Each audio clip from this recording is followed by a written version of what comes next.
There was a long war between the house of Saul and the house of David, and David grew stronger and stronger while the house of Saul became weaker and weaker. And sons were born to David at Hebron. His firstborn was Amnon of Ahinoam of Jezreel, and his second Chileab of Abigail the widow of Nabal of Carmel, and the third Absalom the son of Maacah the daughter of Talmai king of Geshur, and the fourth Adonijah the son of Haggith, and the fifth Shephatiah the son of Abital, and the sixth Ithream of Eglah David's wife. These were born to David in Hebron.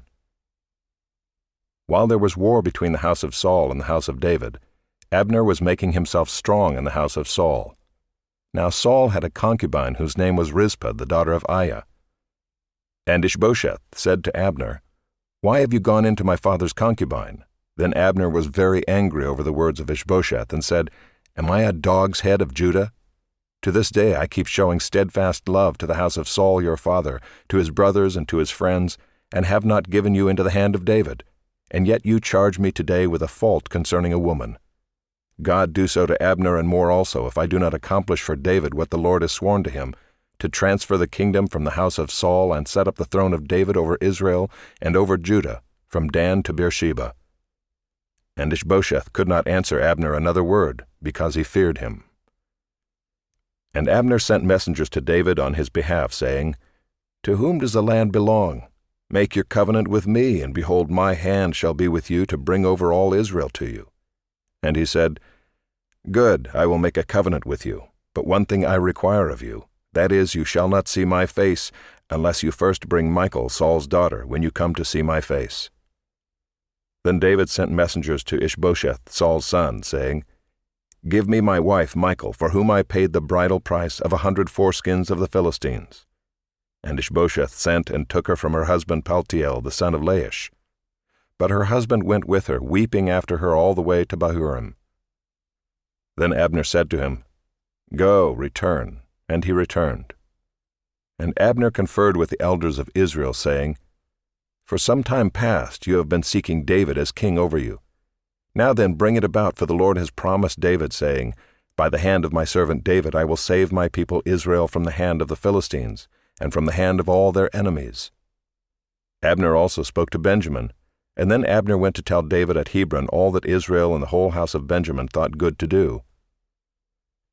When Abner came with 20 men to David at Hebron, David made a feast for Abner and the men who were with him. And Abner said to David, "I will arise and go and will gather all Israel to my lord the king, that they may make a covenant with you, and that you may reign over all that your heart desires." So David sent Abner away, and he went in peace. Just then the servants of David arrived with Joab from a raid, bringing much spoil with them. But Abner was not with David at Hebron, for he had sent him away, and he had gone in peace. When Joab and all the army that was with him came, it was told Joab, "Abner the son of Ner came to the king, and he has let him go, and he has gone in peace."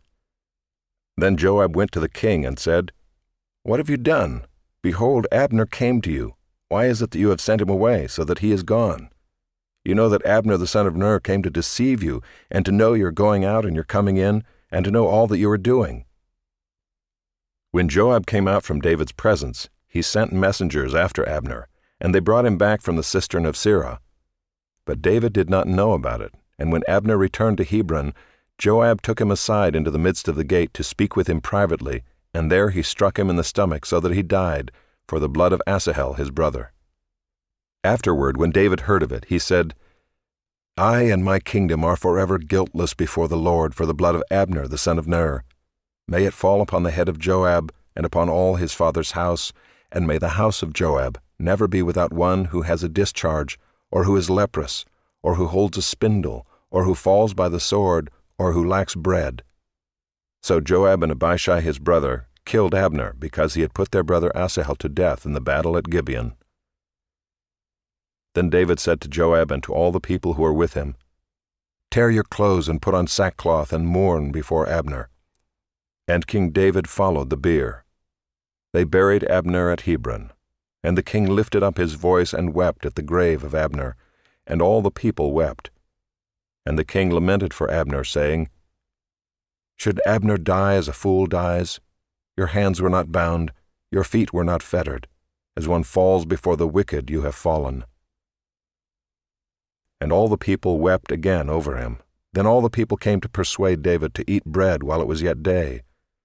But David swore, saying, God do so to me and more also, if I taste bread or anything else, till the sun goes down. And all the people took notice of it, and it pleased them, as everything that the king did pleased all the people. So all the people and all Israel understood that day that it had not been the king's will to put to death Abner the son of Ner. And the king said to his servants, Do you not know that a prince and a great man has fallen this day in Israel? And I was gentle today, though anointed king. These men, the sons of Zeruiah, are more severe than I. The Lord repay the evildoer according to his wickedness.